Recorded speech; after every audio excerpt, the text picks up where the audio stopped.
Are you ready to become awesomer? Hello everyone, my name is Umar Hamid. I'm your host on the No Limit Selling podcast, where industry leaders share their tips, strategy, and advice on how you can become better, stronger, faster. Just before we get started, I've got a question for you. Do you have a negative voice inside your head? We all do, right? I'm going to help you remove that voice in under 30 days guaranteed. Not only remove it, but transform it. So instead of the voice that sabotages you, there's one that propels you to much higher levels of performance and success. There's a link in the show notes. Click on it to find out more. All right, let's get started. Today, I'm privileged to have Scott Channell joining me today. He's written a book, how to get appointments. And one of the hardest things for a lot of salespeople is getting an appointment with someone that's got money, someone who's got need, and someone that wants to do something right away. Scott, welcome to the program. Happy to be here, Umar. Thanks for asking me. So, Scott, in 90 seconds, why don't you tell us who you are and what you do? Yeah, well, essentially what I do, and it totally by accident, was never my life's dream, but I help companies to secure first meetings and discovery calls with strangers, and typically larger ticket, multi-step sales process, but not always. And the key is that the sales process starts with a meeting or a discovery call, and the margins on the sale are sufficient so that the prospecting effort makes economic sense. And common scenarios are companies that need to scale faster than maybe their current marketing methods can deliver, or you have founders of companies that get to a certain point based upon their personal networks, but now they need to reach out to strangers and get a foothold, and they really don't know how to do that. Or people that need just to open up a new vertical or upgrade to a better class of prospects. So going directly to those companies that can afford them and right to the decision maker and securing that first meeting or discovery call is key to their growth. Brilliant. Because, I hear a lot of salespeople whine, if I can just get in front of decision makers, I close like crazy, but I just can't get enough of those first appointments. And, hey, that's called selling. And that's the first step to the sale. Yeah, absolutely correct. I mean, probably 95% of the people who call me say exactly the same thing. You're right. So what prompted you to write the book? Well, the most recent book, the sales script book, I wrote because, most people who call me who need more appointments, the first thing they say to me is, we need a script. If only we had a script. Now, I got to tell you, that is not what they need. Okay. If they want more meetings and more discovery calls, the script is only about 25% of the reason or part of the bigger plan as to how they're going to get there. But that's what they think they need. So my first book was entitled Setting Sales Appointments, which went through the whole process of selling. But because people just focused on that issue up front on scripting, I thought I would break out the scripting part of the first book, expand upon it, and really break down what you say to gatekeepers, what you say when the decision maker picks up the phone, the voicemail, and so forth, to meet that need that so many people ask me for. Even though I want to say it's not the thing they should be asking me, but it is the thing they start with. And sometimes I would think it's more like a health club membership. Just the thought of having the script is enough. And a lot of times they won't actually use it because the issue was never the script. It's the fear that comes up into going to the great unknown. Well, actually, that is true. A lot of people freeze at anything that's new, calling people, and actually let too many things go through their head. And really, when you call, and when I work with companies or a person that I train, is we start with the basics, and I really encourage them get right on the basics, and then once you understand the principles in play, you'll know how to respond to anything that comes up. Sometimes I see companies that they want people to memorize responses to 50 questions or 50 scenarios, and that's the wrong approach, and people just freeze. There's really, in any company I deal with, typically there's fewer than 8 or 9 very common scenarios that you really need to master, and everything flows from that. I'm really convinced that, at Gitmo, instead of like waterboarding and doing the sleep deprivation, if they just got them to make cold calls, they would have said, okay, I give up. Here's where Bin Laden is. So, Scott, tell me about your first sales job. Oh, it was great. So my first sales job, it was actually kind of interesting. It's when I was a teenager before I had a license, and I used to work on a swimming pool crew. And I got the idea because I saw people who could work on pools making a lot of money that I would start pitching pool service jobs. So before I had a car, before I had a license, I was out there selling pool jobs. And my mother used to drive me to the gigs that I would sell, and I would do the job, and she would pick me up. And then throughout school, during the summer and on when it was warm, I would build and service swimming pools. And it kind of interesting. I'd always start, Umar, working for someone else, always.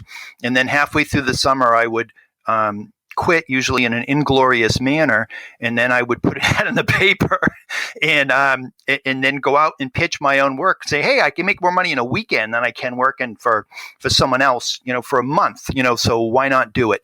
And so that actually is what started me in sales. Tell me about the best deal you ever closed. Well, I don't know if this was the best deal from a monetary point of view, but I'll tell you, my favorite gig was actually a company in the Midwest that for 2.5 years, every single month, they would fly me out there to train all their new salespeople. And during the period I was there, they grew from 15 million to 90 million. Now, not because of me necessarily, but they just had a great company and a great culture. I just loved the culture. I loved the people, loved how they treated people, really smart selling, really collaborative, and really probably my favorite gig in my career. And we've all had sales managers. Is there one that stands out? Yes, yes. And if they do, what's the attribute they had that really stays with you? Absolutely. Easy case, Michael Thames, one of my very rare regular paycheck jobs in my life, actually was my first appointment setting job in the mid-1990s. And he was so supportive, encouraging. He really knew how to motivate people. And then whenever I would book a meeting or set an appointment, he would stand on a chair in the middle of the room and clap.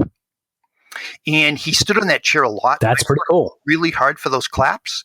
And what made him good was he was a very strong sales manager. He knew sales. He knew what drove sales. He would support the right thing. Less competent and knowledgeable managers just kind of go with the flow, or they're very willing to just do what the owner or the CEO wants. But Michael would advocate for what was right. You just wanted to climb mountains for that guy, and got fantastic results with him. So just to kind of dig a little deeper. So are you saying that, he walked his talk, he had integrity, and he also had a ton of support for his team members? Yeah, he was very supportive of his team members, and was willing to do what was right, and it just motivated you that you were going to have that support. So what happened when, I'm sure you screwed up once in a while. How did he tackle that when something was going wrong? How did he bring his leadership in to get people to right the ship? Well, first of all, and that is really a great point, because what good sales managers understand is that things are not right from the get-go, and that people do make mistakes and they do have to learn. So rather than playing gotcha, I think, frankly, less competent sales managers love to play gotcha, is they would learn things that didn't turn out the way we had hoped, or as learning experiences, and discuss it and talk about options and how to do it next time. And it was just a great system. But he didn't play gotcha, and knew that people were going to make mistakes and have to learn things as they go along. And it was just part of the normal process. It wasn't treated as if you had done anything wrong. Brilliant. So tell me about a come to Jesus moment where things were going sideways and you had to figure things out and, change the direction. Well, I'm not so sure if it's come to Jesus in the sense of change direction, but one of the things I was thinking of was very early in my career. I remember a meeting I took with a decision maker of a company. And I remember after making my pitch, and I forget what the proposal was or anything, but he looked at me and he says, Scott, if this isn't worth $15,000, it's not worth my time. And I remember thinking about that, it hit me like a ton of bricks because you're trying so hard to create value and so forth that it really made me understand that people do have money, they expect to spend it, and that low pricing doesn't necessarily help you with higher quality clients. They expect to pay for expertise, and if you're too cheap, you're really not taking seriously. So that was a major moment in my sales career. Yeah, we all have those defining moments. So tell me about a deal that you almost lost and what you did to save it. Okay, this was great. I like this story. So great opportunity. And the story was a very large company that had hundreds of independently managed offices around the country. I get a call from them and they say, hey, look we've got a branch that for years was among our lowest when it came to our worst performers when it came to appointment setting, closing, and average account. And in a year, they went to the top of the heap. They went to the very top of hundreds of these offices. And we called them and said, what the heck are you doing down there? And they said, hey, in the old days, Umar, I used to sell, when people bought CDs, I used to sell this thing called the Seminar in a Box, okay? And it had like 20 hours of tutorials on what I teach. So they had bought that, and using those tutorials in my first book, they had gone from the bottom of the heap in terms of prospecting productivity to the top for this very large company. And after making a proposal, the person who was making a decision said, well, I want references. And I said, oh, man. And Umar, I not only wanted this gig, okay, but I think at the time I really needed this gig. So I was like, oh, what do I do? If I just do what they say, I know that's never the real issue because people who know what they want do not ask for references. The only one who asks for references are people who are clueless as to what they want, or they're a middle manager and they just have to paper a file. All right. So I knew this guy wasn't looking to paper a file. So I figured, hey, he either doesn't know what he wants or he's just grinding me on price. So rather than go down that road, which I knew would probably lead to me maybe losing the gig or certainly refusing it based on price, I wrote an email. I gulped really hard, okay? And I wrote an email that said, hey, look if the results I got with your office and my books and my recordings and all my articles and your discussions with me aren't enough for you to have that level of confidence with me, I think we're not a match. And, talking to people who are going to say I'm great anyway, who are not in your industry and not your situation, is not going to resolve whatever issues there are in your mind. So you know what? Why don't we just part friends? And then, I thought real hard before I sent that email. But I sent it. I heard nothing for 10 days. And then I got a panicked phone call from this guy from the golf course. He'd never seen my email. And when he realized I had decided to walk, he panicked and called me and immediately came to terms. It was a great gig, and they've been long-term clients ever since. But I think the lesson there is, you have to understand the sales process and where it can go wrong, and you have to know what the right thing is to do. You have to know where the probabilities are, I think is a way to say it. And at times you have to be willing to walk away in order to get the deal. Brilliant. And that's a scary thing to do for a lot of people. Yes. Yeah. And I think that's part of why you really have to be schooled in the craft of sales, because it really is, I think anyway, it's the art of probability. And the more schooled you are on the craft of sales and what could lead to a sale or where sales typically get derailed, then the better decisions you can make about how to keep things on track.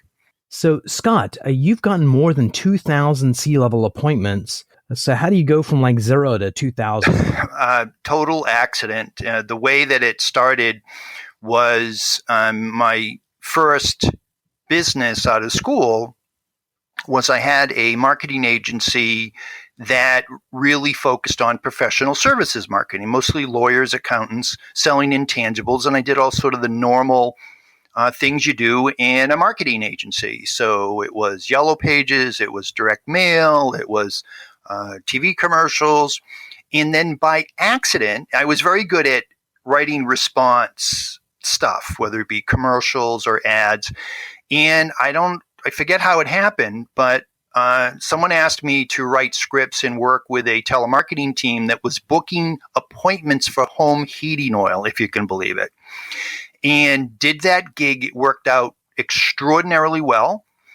And they were booking more home heating appointments in the slow time of year than they used to in the busy time of year. And then I saw an ad in the Globe for a company that sold nationally, a boutique firm in an industry dominated by giants. And they said, when we can get in the door, we can sell. They had 6 national salespeople, target market companies with at least 1,000 employees. They had to enter at executive VP or CEO level. They hired me, and that was really where I cut my chops in appointment setting and created the bones of the system that I still use today. So I booked 500 meetings, cracked the code there, booked 500 meetings at that level, and then for years gigged it around New England, calling companies, practicing what I preach. Hey, do you have salespeople? Do you set appointments? Do you want to improve your system? And then I would go either train or set up the programs or do the calling. And then at some point decided, well, if I want to be something other than a regional schlepper, I need to write a book. So I wrote the first book in 2004, Setting Sales Appointments, which outlined the whole process. And that just opened up a whole new world of exposure to companies and scenarios, and is pretty much all I've done for the last 23 years or so. So I'm going to be embarking on a campaign to reach out to 200 companies this quarter. So I can identify the VP of sales, and so I can get the target list together of people within these companies. So I'll probably have a list of 400 people. Once I've got the list, I need to find telephone numbers. So walk me through the process. Once I've got the names of the people through LinkedIn, let's say, how does one roll this thing out? Well, the keys are that, you're right about hitting the right audience, but this is actually a major mistake that people make, because they say, well, I've got a decent list, and they start there. But one of the biggest mistakes that people make, Umar, is say, although they most of the time think they have the best list that's going to be most responsive, usually they're not correct, to tell you the truth.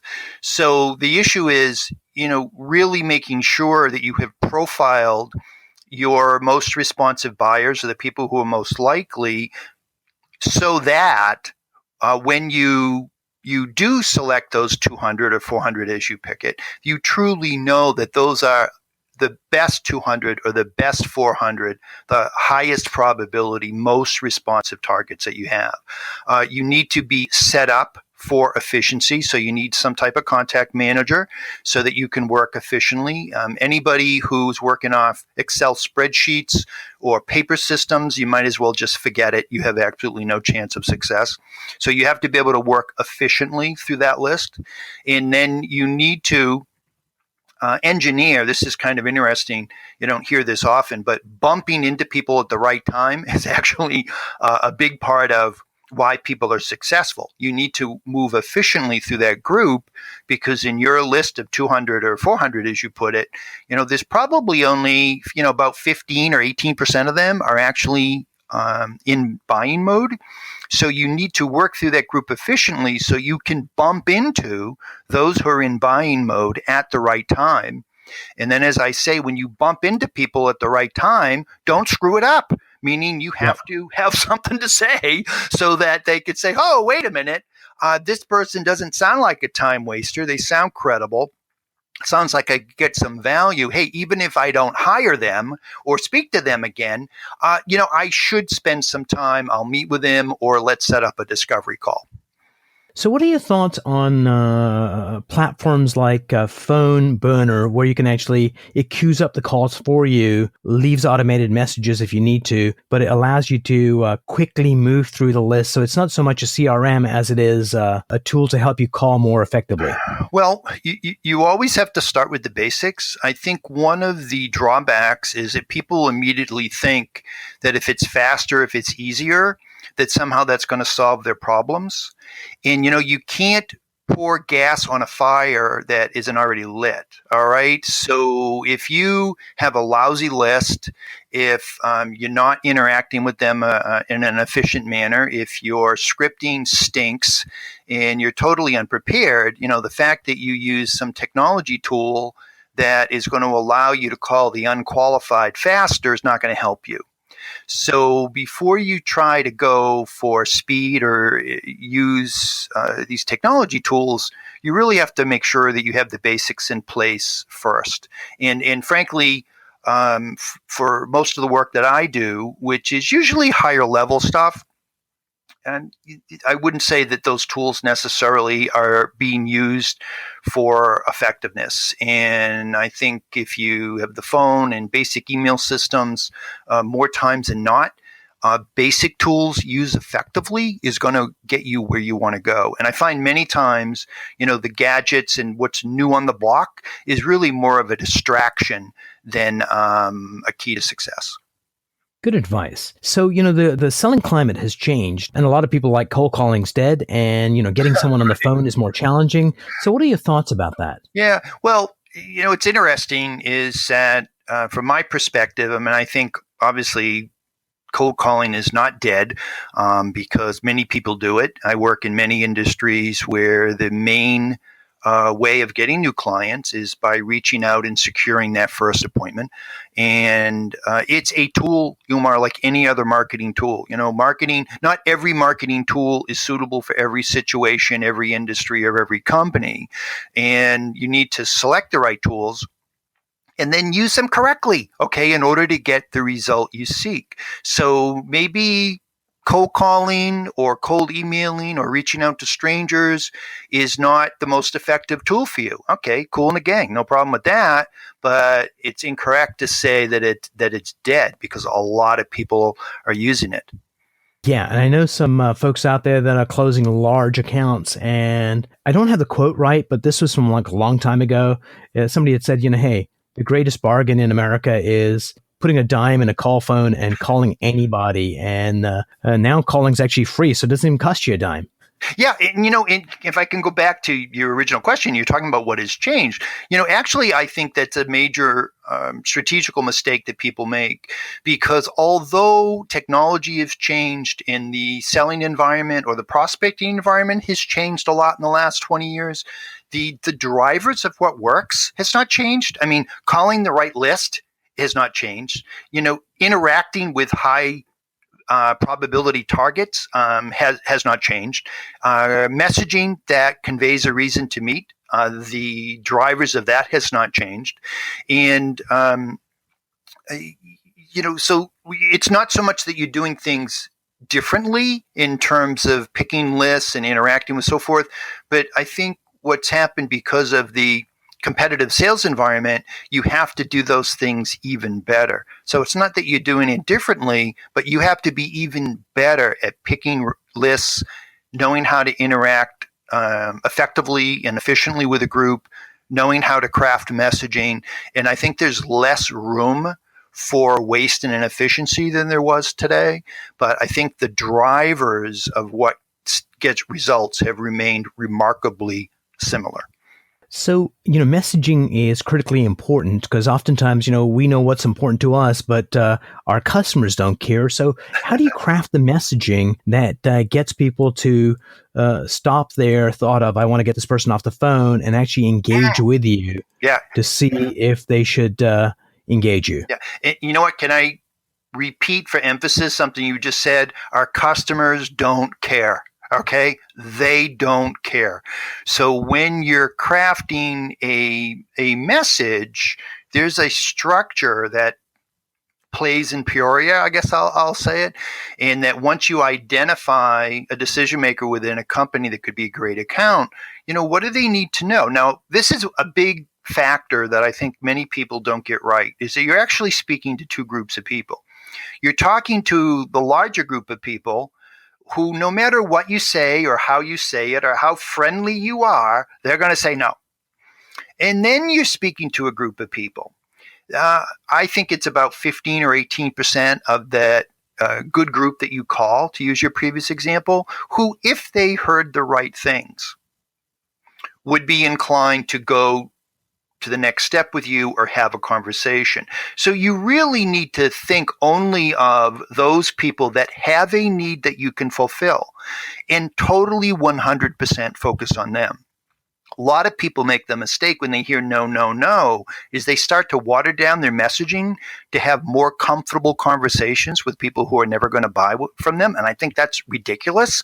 You really need to stay lock solid on your messaging so that when you speak, you can say, hey, if this was a person that had a need I could fulfill and they are dissatisfied with their current situation, if they're looking for options, I need to say, am I saying the things that would enable them to choke on I'm all set and go, maybe I should listen to this guy a little bit more, and then say, sure, I'll meet. And that's really what you're going for.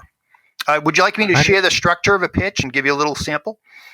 Yeah, just before you do that, I just want to share something. A guy called Gary Maxwell said this pretty brilliant thing, and it was, if your marketing does not have the ability to offend, it does not have the ability to convince. And I guess what he was saying was you need to be tight on your messaging, and if you get people to opt out of your offering, that's way better than watering it down so you appeal to no one. It's absolutely true. And you know what? Those who are most effective at this in getting the most yeses also get the most no's. So you have to, when you're really good at something, you call a group, people who have a need are going to recognize your message and say, hey, I want it. You're going to get your yeses. But at the same time, when you're very clear and concise about what you do and what you offer, people are going to get it and say, nope, don't need it. Waste my time. Your mother wears army boots. Get lost. And same message, different audience, totally different result. Brilliant. So give me the structure that is most effective at getting the information across. Yeah. So, very basic. If you call someone, what you don't want to do is you don't want to sound like a time waster or one of the many people who are not skilled at this and waste people's time. So what do they need to know? They need to know who you are, where you're calling from, why you're credible. Why you're more credible than anybody they could find in a Google search, what they might get from you, and what they will get at a meeting or discovery call that's worth their time, even if they don't hire you or talk to you again. So basically, the script goes something like, hey, hi, this is Scott from Mega Industries. We supply red widgets, 623 companies, including impressive company A, well-known company B, have selected us for widget supply as they get mega benefit A, desired benefit B, and very competitive pricing. Love to introduce ourselves, share how other companies have improved their production process, reduced rejects. Would you have some time in the next week or two? Boom. And then you do the hardest thing in the world for a salesperson to do. Shut up. And I want you to notice, Umar, that I did not start with, how are you? Have you got a minute? I know you're busy. I'll be brief. That is absolutely ridiculous. I know many people believe it and preaching it, but I think it's nuts to say that. The top performers get to the point in the first few seconds of an interaction are really the most important. And to use it up and communicate absolutely nothing of value to a buyer is just nuts to me. And in fact, my personal opinion is those that say those kind of things are the biggest time wasters of all. So don't be afraid to be direct, very professional. Give people the ability to say yes or no. That respects people. And I have a saying, you know what? If you sound like a time waster and you say the things that people who waste people's time say, they're going to lump you in with the idiots. So don't make it easy for them to lump you in with the idiots. It goes back to that movie, Jerry Maguire, where she goes, you had me at hello. And so get to the point and add value immediately. And if it's of interest, they're going to say, let's talk. If it's not, they're going to say, thanks, goodbye. And you save everybody grief, including yourself. Absolutely correct. So there's a ton of information that you've got.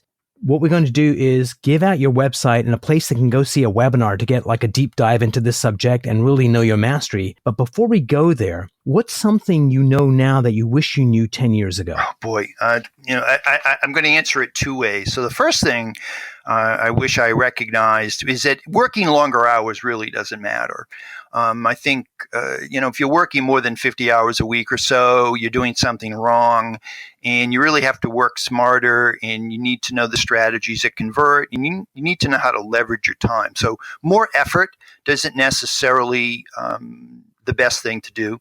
And the other thing, which I think is really important, is, I know a lot of people like to go for the newest gadget or the strategy, the flavor of the month and so forth. But I got to tell you, working with a lot of companies, the vast majority of time, what contributes to a quantum leap in productivity is not all the fancy new stuff, but it's going back to basics. And when people get the basics right, if you do the basics consistently, most of the time you can run circles around your competition. So those would be the two things I wish I had known sooner. Yeah, I agree wholeheartedly. I think a lot of times people give up on the basics. It's like either I know them already, or B, try them for a little while and then give up too soon and try something new and fancy. And if you look at any sports team anywhere in the world, if they're not doing things right, the new manager comes in and the first thing they say is, we're going back to basics. Yeah. Because it works. Yeah, everything worthwhile is built on a strong foundation. And if you don't have your basics right, I don't care what fancy stuff or newest technology or gadget of the month or flavor of the month you add on top of it, you're not going anywhere. So if there was one piece of advice you could give a B-level salesperson that hasn't gone into the A column yet, what would that piece of advice be? Well, two things come to my mind. First of all is to identify top performers and do what they do, period. Stop the endless search for something you like and something that you feel comfortable with. And whatever you do not do what all the people around you are doing, because the top performers do things differently. And if you just drop the endless search for something that you like or that you feel comfortable with or you think will work, and just ruthlessly attach yourself to top performers, study them, and do what they do, you're going to vault yourself to the top very quickly. And the other thing I would say to people, the other piece of advice, which is kind of interesting, but when in doubt, Umar, speak in a clear, firm voice, because most people will just assume you know what you're talking about. Brilliant. So is there a must-read book that you'd recommend to salespeople? Well, I always, it's not necessarily a sales book, but Influence by Robert Cialdini, I think, is a fantastic book in terms of understanding the thought process of how people make selections. And myself, I love anything by Neil Rackham on sales, time-tested, still great today. And any book from somebody that's actually done what they're teaching, whether it be consulting or selling or building a company, I think that's the stuff that you want to read. Thanks so much for spending time with us today, Scott. So, Scott, how can people access one of your webinars to really understand how to get appointments more deeply and also engage you as a coach and a mentor? Really just go to scottchannell.com, SCOTTCHANNELL.com, 2 T's, 2 N's, 2 L's. And there's a ton of free stuff there. There's a free trial on a very comprehensive master course. There's downloads, more audio than you want to listen to, and obviously links to the books on Amazon and so forth. So tons of free stuff there. And I would start there. And if they have a question, obviously can reach out to me from there. Scott, thanks so much, and have a really productive rest of the day. Appreciate you thinking of me, Umar.